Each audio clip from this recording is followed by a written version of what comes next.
right, hello everyone. I hope you all had a great long weekend. Now today, before we get started, I wanted to talk a little bit more about that hour, at least that hour, of physical activity that you should be getting every single day. Last video, I talked a little bit about the intensity of that physical activity. Today, I want to talk a little bit more about that. Now that hour of physical activity that you should be getting every single day should be moderate to vigorous intensity. Now what does that mean? A moderate intensity physical activity would include something like a brisk walk or riding your bike.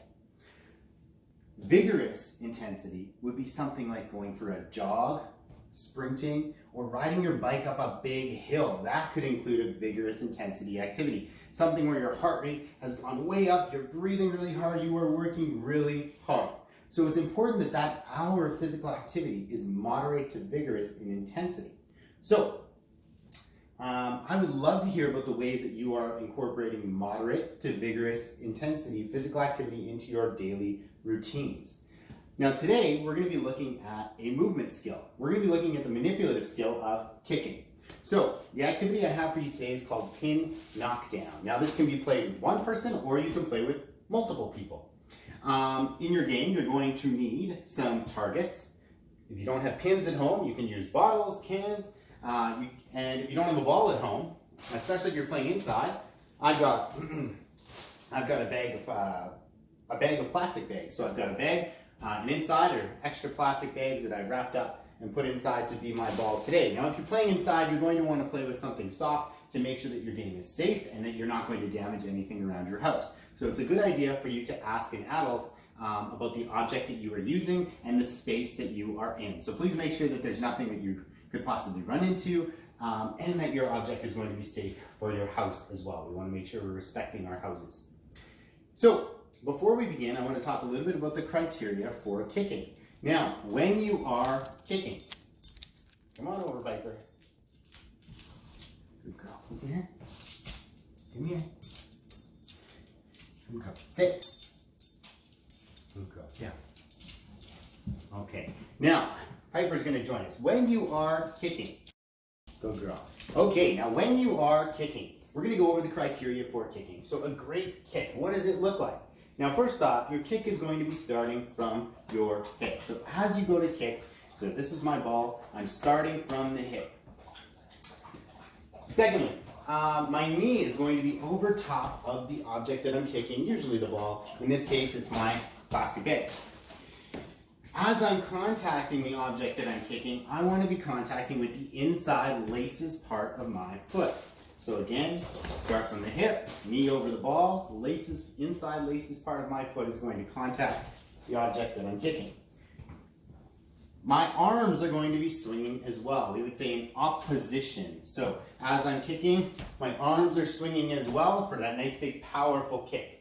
Last part here, my kicking leg is going to be following through towards my target. So if my target was the camera right now, as I kick, my leg's going to follow through towards my target. So in pin knockdown, you're going to have a kicking line, a spot where you will be starting from, and your job, the goal is to try to knock down all of the pins, all of the targets. Now, if you'd like, you could time yourself to see how you're doing and try for a personal best score, or you can just try to work on your skills and continually knock down the pins.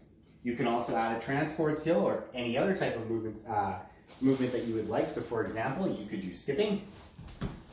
As you retrieve your ball, you could gallop, you could hop, or you could jump.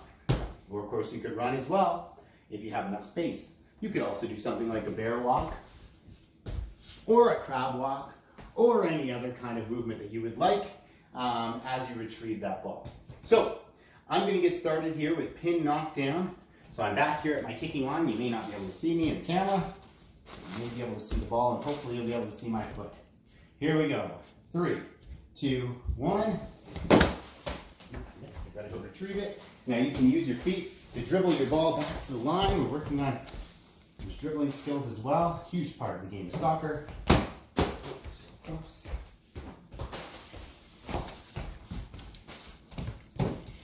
Alright, I got one. Dribble back.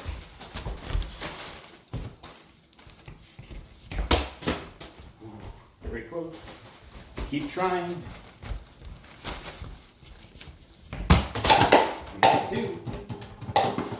back. One more. And there's 3. All right, now, you can choose how many targets you'd like to have. You could have 1, you could have 3, you could have 50. It's up to you how long you would like your game to go. If you want to increase the difficulty, you could use a smaller ball. You could increase the distance between you and your target.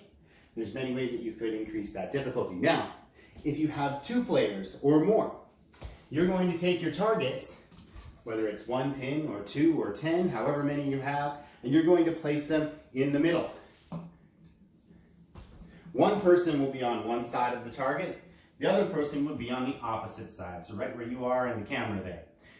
You would work as a team. So as a team, you've got your targets in the middle. I would start off by kicking towards one of the targets. My teammate would retrieve it on their side, they would go to their kicking line, and they would kick it back at another target until all of the targets have been knocked down. So we're working together if you have more than one person. So that's pin knockdown. Please let me know how it goes. I would love to see you posting videos or pictures or just writing to let me know how it went on Seesaw or in Google Classroom. I hope you enjoy this one. Have a great day. Stay active. Thanks, everyone.